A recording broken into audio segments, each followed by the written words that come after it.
There's new hope for autism patients. Up next on Comcast Newsmakers.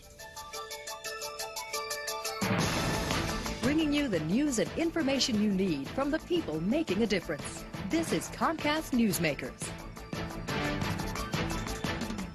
Hi, everybody. Welcome back to our show. According to the Autism Society of America, 1 to 1.5 million Americans have autism. Here to discuss a therapy that's giving patients positive results is this hour's newsmaker, Hope Fine, Clinical Director at the South Florida Center for HOPE, Hope, and welcome to our show. It's good to have you here. Nice to be here. Now, this is a brand new type of approach towards autism, and it involves hyperbaric oxygenation. Correct. Tell us what that's all about. Hyperbaric oxygen therapy is 100% oxygen under pressure. The child goes into a cylindrical chamber, and while they're in there, they're watching television, they're playing. They absolutely love it. We call it the rocket. And they come running in, and usually the first treatment, the parent is very apprehensive. I don't think my child's going to go in there. And they go in there and they love it, and the parent is amazed. And while they're in there, they're breathing 100% oxygen. Why is this making a difference in autism? The studies are showing that these children have chronic inflammation of the brain. So oxygen is not getting to areas of the brain that control the socialization, the behavior, the communication. So while they're under the 100% oxygen and they're in the pressure in the chamber, the oxygen is getting to those areas. Now, we have an example on the screen right now of one of the patients going in there. The results have been very positive, I guess. Unbelievable. Really? Yes. Has this changed the way people are looking at treating autism? Well, it is one treatment for autism. You know, it's a multifactional disease. They still need to have behavior therapy. They still may need some occupational therapy. They may need a special diet. But this is part of the puzzle, and it's the biggest part of the puzzle.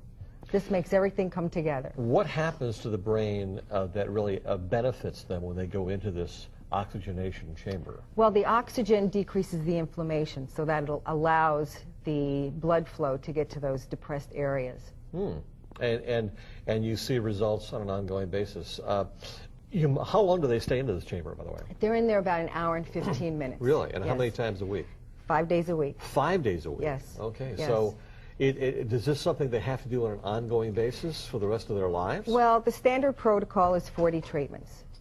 So they usually come for 40 treatments, Monday through Friday, and then they'll come back a couple times a year for a couple of boosters. But it stays. It stays? It stays. Yeah. I suppose this has really kind of radically changed people's ideas on how to treat autism in the future. Well, I would hope so. Unfortunately, most insurance companies don't cover it at this point. Why not? Some of them do, and we are trying our best, and we've been pretty successful in getting insurance to pay for it.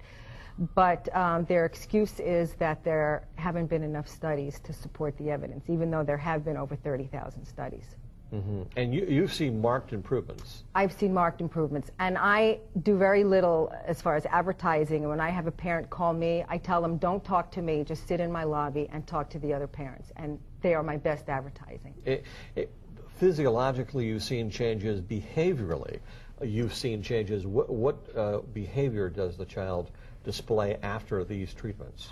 Well, most of these children have no eye contact. They will start to have eye contact. Many of them come to me, they don't speak. They'll start to speak.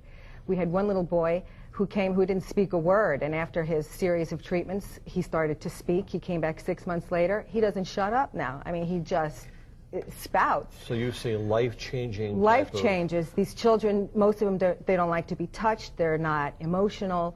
They're not affectionate. They become affectionate. You can take them into church, into an environment. They're not afraid. They'll sit quietly.